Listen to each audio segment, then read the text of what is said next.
Welcome back to Florida TRD. Today I'm going to go over the rear suspension Icon 2.5 system that I installed. If you watched my previous video, I went over everything that I was talking about with the front, reasons why I upgraded and whatnot, so I won't bore you with all those details. What I will do is go over the install, what I think about the system.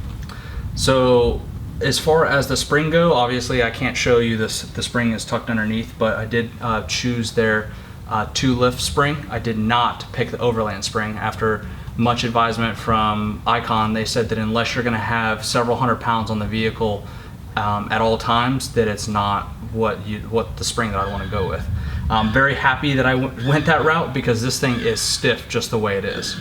So going with the overland spring would be ridiculous for street usage. It's probably awesome off-road, but for day-to-day use, because this is my daily driver, yeah, no, that would be a little bit insane. So with their 2.5 Resi system, obviously mounting the actual shock itself is very, very easy, just bolts right in.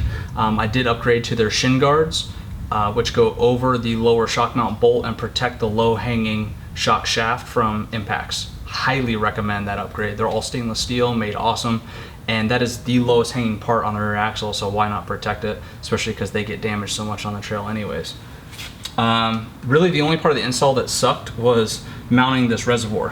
Why, it's not in too bad of a spot. It's actually not too bad to get to. You just remove some of this plastic, but there's very little space in here to get a normal size drill, so don't make the same mistake I made and just use a regular drill. We actually had to get a compact drill and put it in there and drill out the frame to mount the bracket that holds the reservoir.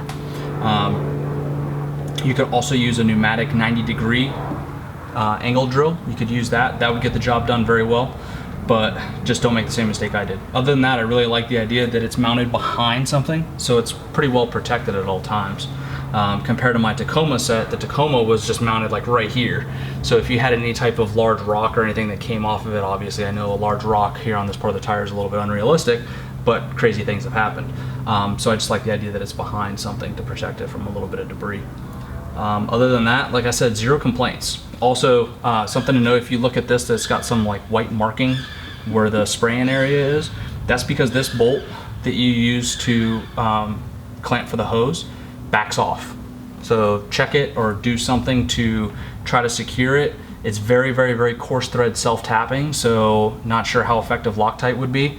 Probably your best bet would be to probably bend this part of the body a little bit, then mount a different screw to it with a nut on the back, like a nylon lock nut, and then bend it back. That's probably going to be your best bet because it does loosen on its own for whatever reason, and then as you can see, the hose moves around. So definitely keep an eye on that if you end up running this system. Other than that, cakewalk. Thank you guys for watching. If you have any questions, please post it up in the comments, and if you haven't done so already, please like and subscribe, and we'll see you next time. Thanks.